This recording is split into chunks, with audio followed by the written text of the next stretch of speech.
Yeah, so today I would like to talk about traveling, travel smart, how to travel well, how to enjoy the travel experience. That's what I want to talk about.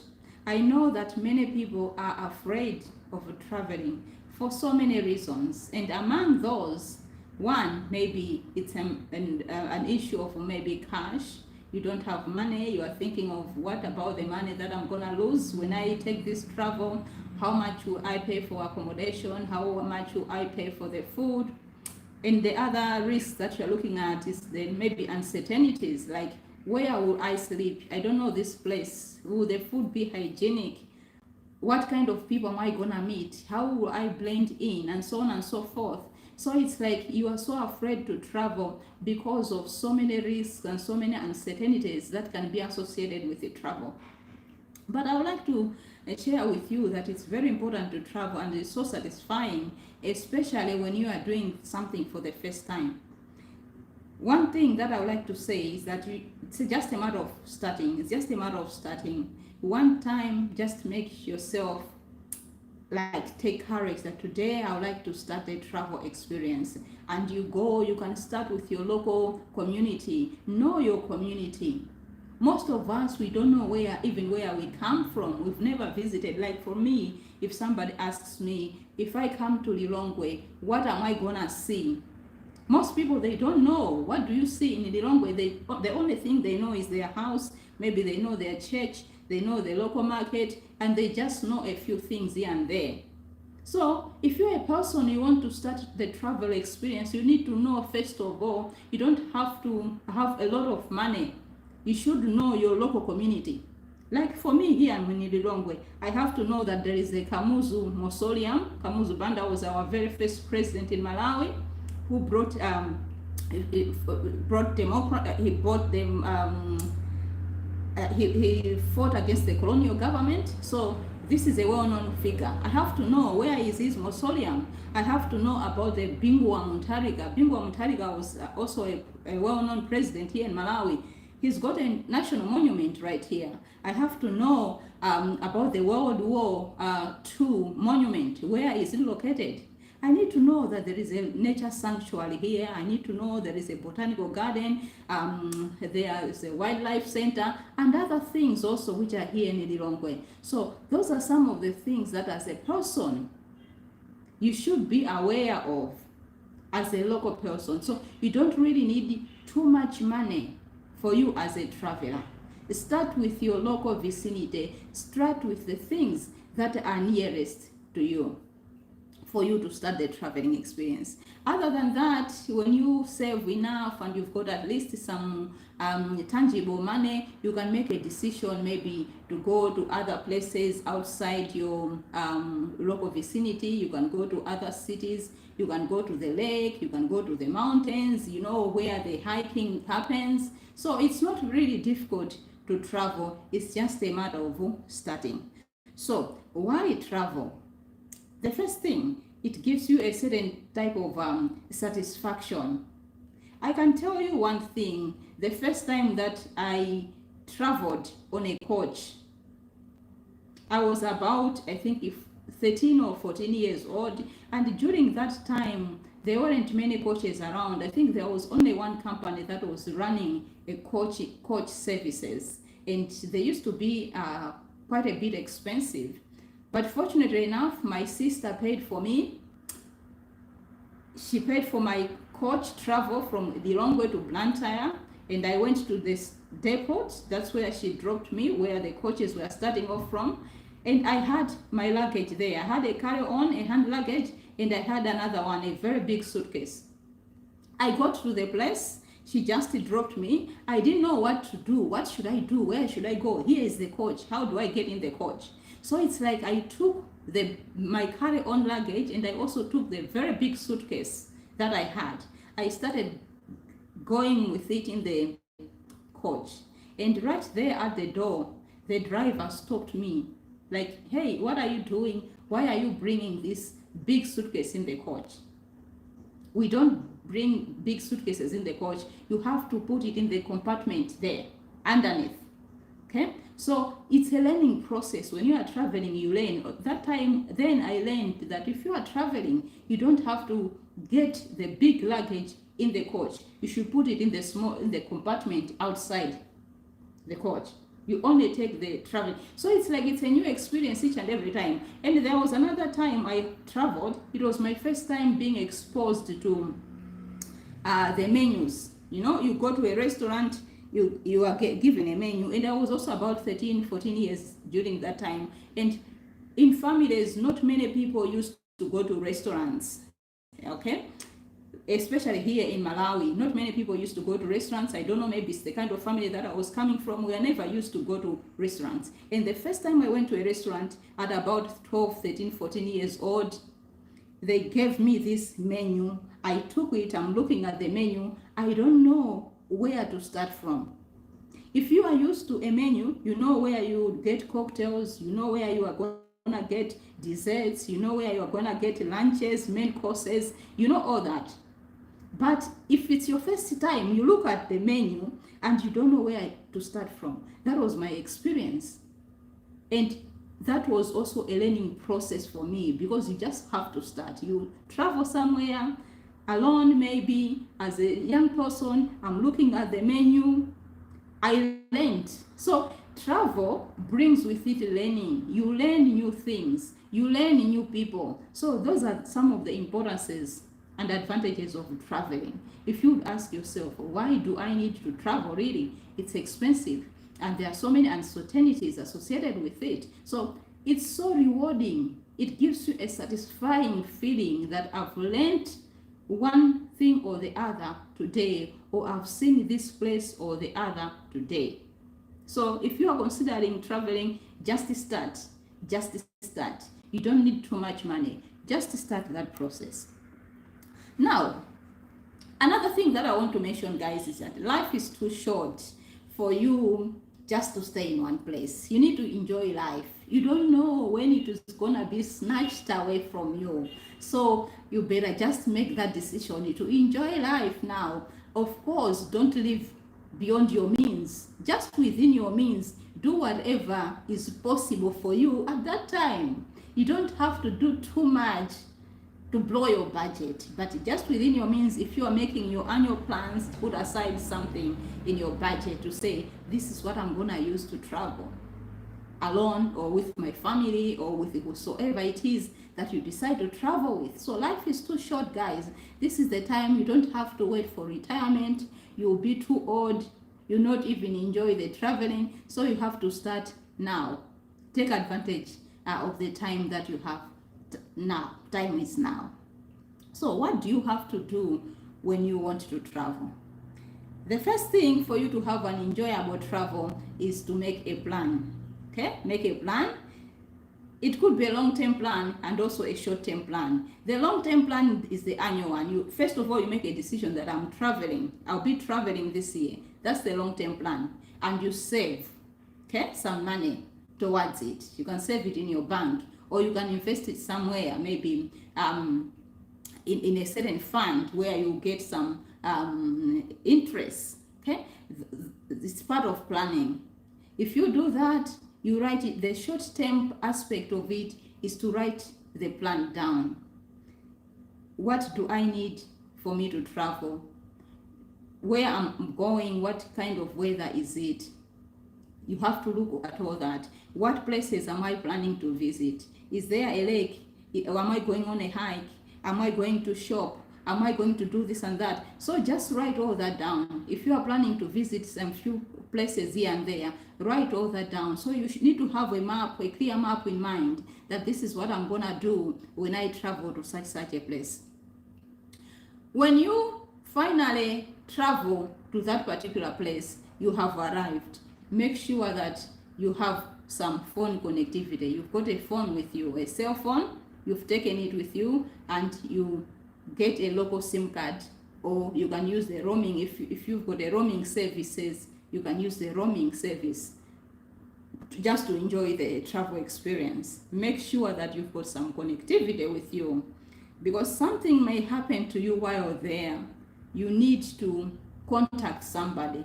maybe back at the hotel or even back at home. So make sure that whenever you are traveling, you've got some connectivity with you. Even you are going to the wild place, maybe you are going outside in nature, or you are going to a foreign country, you are going to a foreign city, especially make sure that you get connectivity. If there is no roaming service for your phone, make sure that maybe you get a local SIM card. Connectivity is very important if you are traveling, because in case something happens there, you want to communicate with people outside, you should know how to do it. And another thing, get internet also connectivity. Apart from the phone connectivity, the network connectivity, get internet connectivity. Internet is very important when you are traveling, especially when you are traveling outside the country. You need to get to the platforms that can help you maybe call a taxi. You know, you need to get to the Uber platform. You need to get to the Bolt platform. There are so many platforms, especially when you travel. You can start with the traveling maybe to nearest countries like Zambia. You can start with the traveling to Mozambique. I'm talking from my perspective as a Malawian, but you are from another country also. Just look to the countries that are closest to you. Okay, so first of all, you've traveled in your community, the closest places to you, like in the community. You've traveled to your nearest cities in your own country, but then you want now to have the experience of traveling outside your country. Okay, and you get there, you need to have the platform for communications, for hiring taxis, or for you booking accommodations. There are so many avenues these days to book accommodation. You don't have to hustle when you get to a place looking for accommodation. There is the booking.com platform where you just go to booking.com on the internet. You look for maybe accommodations, various prices. You can even see the pictures. The highest price, the cheapest price, you see it all there on booking.com, and you go to your accommodation of preference. Which one can I afford? And you look also on the security. You can find it there on the internet these days, guys. It's not hard. You just go there. There is the Airbnb platform. You go to the Airbnb, you look at, okay, where do I do this? Where this place where I want to sleep, is it closer to the bus depot, or is it closer to the airport? Is it closer to the transport system? Is it closer to the shops? If you've gone for shopping, for example, you have to look at all that, because these days internet has made everything easy. So make sure that you've got internet connectivity whenever you are traveling. And another thing, you should also be connected on like Google Maps. Google Maps is there on the internet as well. As I've said, you look at the Google Maps, it is gonna give you a network of all important things, hospitals that are in the particular place where you are traveling to. Literally everywhere, Google Maps. I mean, these people, they spy on us, and it's very scary. If you think of it seriously, it's very scary, because if I would go on Google Maps even now, I would see maybe my dwelling house. I would see maybe the state residences. I would see where the police offices are. You will see everywhere where the shops are. Google Maps shows everywhere. So the people are spying on us, but it's also helpful for us to make our daily living. Make sure that you've got that internet connectivity. You've got the Google Maps. You are able maybe to determine before your travel that this is where I'll be going, that is where I'll be going, how far apart are the distances, all that you look at the Google Maps. Another thing, especially if you are going in a country that speaks a different language than you, like recently I went to Tanzania. So in Tanzania, their main language is Swahili. Of course, they've got their own ethnic languages as well, but they don't really speak English at a very large scale. Tanzania is a neighboring country to Malawi, but they speak mostly Swahili. So you go there, communication was very hard. I made a decision to go to one of the very famous markets there, where people order goods. It's called Kariakoo Market, and I'm going there for me to take these tricycles. They are called tuk-tuks, or other people, they call them bajajis. Okay, I just went into the platform on the internet, the Uber platform. I called for the taxi, it came up, and I was unable to communicate with the driver of the Uber just because of communication breakdown. And that's when I took advantage of the Google Translate. You know, when you go to the internet again, there is this application that enables you to translate from one language to the next. So I just placed in English where do I go for shopping of clothes? And the Google Translate was able to give me the translation for my questions. So you have to know all these tips so that whenever you are decided to travel, you should not struggle. It's a good experience when you are traveling. It's so exciting when you are traveling, especially also when you are traveling for the first time and you are traveling maybe alone also. It's so exciting, and it gives you an opportunity to explore different avenues of getting resources. Like as I have said, these days on the internet, you can get literally everything. Take advantage of the Google Maps. Take advantage of the various platforms like booking.com, Airbnbs, book your accommodation in advance. Take advantage of the Google Translate. If you are going to a foreign language speaking country, it will help you. I was able to know, how do I ask somebody to do this? How do I greet somebody? Habari za asubuhi, habari za jioni, things like those. Okay, I've never spoken Swahili in my entire life, but just because of the internet, I'm able maybe to Google Translate. Can you translate this to this? I'm going to the market. I would like to buy a dress. Okay, nguo, because the dress in Swahili is nguo. So you communicate nguo wapi? Where do I find the dresses? So they will tell you, go this direction or go. Of course, they'll be talking to you in their own language, but you are able at least to perceive from what they are saying that this is the direction that I should take. So there are so many tips, guys, that I can share with you on how to make your traveling experience very enjoyable and memorable as a first-time traveler. Make that decision, guys. And the other thing that I want to say is that if you are a new person traveling to a place, keep interactions to a minimum. Especially maybe you are going to a place where they don't understand English. Don't stand out. Strive not to stand out. Okay? Blend in. Blend in the midst of the people. You should act as if you are a local person. Don't show that I am a new person here, because other people can take advantage of visitors. There are people lurking around. If you go to markets, if you go to maybe other faraway areas, there are people also lurking there. You can be asking questions to everyone, but you don't know who it can pry on you, who is a thief. You don't know that. You don't have that information. So keep your interactions to a minimum. Just enjoy the place. Keep your interactions to a minimum.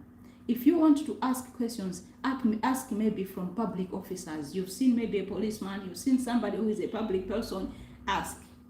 That is the importance of the internet, because it limits your interactions with other people. You already know that this is the place that I'm going. You've already seen it on Google. You already know where to get this, where to get that. So it limits the level of your interactions with people. You don't want somebody to take advantage of you. They can ambush you, they can steal from you, they can act as if they want to show you the directions, but at the end of everything, they ambush you and they steal from you. So just make sure that you are keeping your interactions to a minimum. So guys, there are so many tips that I can give you as a first-time traveler. Of course, as I've said, this is my first time to be, my second time actually to be on live.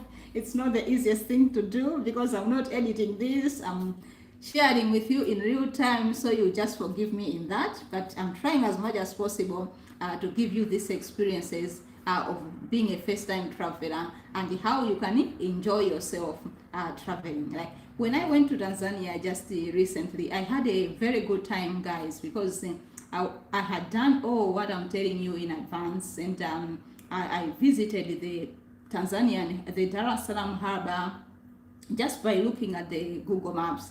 I visited the fish market. I visited the Kariapur market, which was a very chaotic market, and just because of that. So there are these tips that you have to know as a first-time traveler to make your traveling experience very memorable.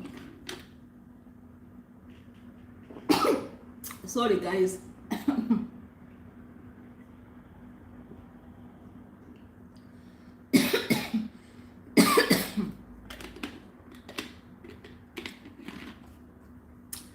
All right. From there, at least I've given a couple of experiences, and also I've given a number of tips on how to make your travel experiences memorable. I've talked about making a plan, a long-term one, also make a plan, a short-term one. I've talked about have your phone connectivity at hand. I've talked about have internet connectivity and also connect to different various platforms like for transport, like the Uber, the Bolt. I've talked about getting maybe the Google Maps. I've talked about getting Google Translate. I've talked about maybe keeping interactions to a minimum. Just blend in as a new traveler. Blend in with the locals. Don't make yourself an easy target. And if you do that, you are going to make your travel experience as enjoyable as possible. So it's very satisfying to travel. In conclusion, I'd like to say that when you travel, you do appreciate the ingenuity of the humankind. Because when you see different infrastructures, how they were built, so like things that maybe are not in your normal neighborhood, things that are not in your country, you go to a different country, you experience all that, the type of architecture that has been built somewhere else. You look at that and it's so satisfying to look at that, and you appreciate that, wow, this is the kind of people that God has created. You appreciate the ingenuity of humankind, the complexity of the human brain, the creation, the art that can be found maybe in infrastructure, the art that can be found in different things that you'd see, the features that are there, how it was built. It really shows that human beings are so complex. They are so complex. And another thing is that you appreciate also the beauty of nature. You look at nature, maybe some of the natural features that you don't have in your own places. It was my first time for me when I went to Tanzania to see the Indian Ocean, and just looking at how vast the Indian Ocean is. So vast, so vast. And I was really in a place of appreciation of the vastness of creation, the beauty, the magnificence of creation. You appreciate the design and the kind of food, the different cultures, the different traditions that other people are living. So it gives you all this opportunity for you to appreciate other countries. And above all this, you appreciate God, the God that has made everything to be the way it is. You appreciate the God that has made the creation. You appreciate the God that has made the human complexity. You appreciate the God that has made the human ingenuity. You appreciate the God that has made the nature. You appreciate the God that has designed it that way. So it gives you this opportunity to appreciate human beings and also to appreciate God in the beauty, in the magnificence of the nature. So it's very, very satisfying, guys. If you've not traveled before, or if you've not made that decision, I would encourage you to make this decision and to travel. So as usual, this particular channel is meant to be also, apart from sharing my experiences, my daily life, maybe also traveling, I also tend to inspire by sharing the word of God. I just want to say from Psalm 19 verse 1, it says, "The heavens declare the glory of God, and the firmament shows his handwork." When you look at the nature, when you look at the heavens, when you look at the skies, they declare the glory of God.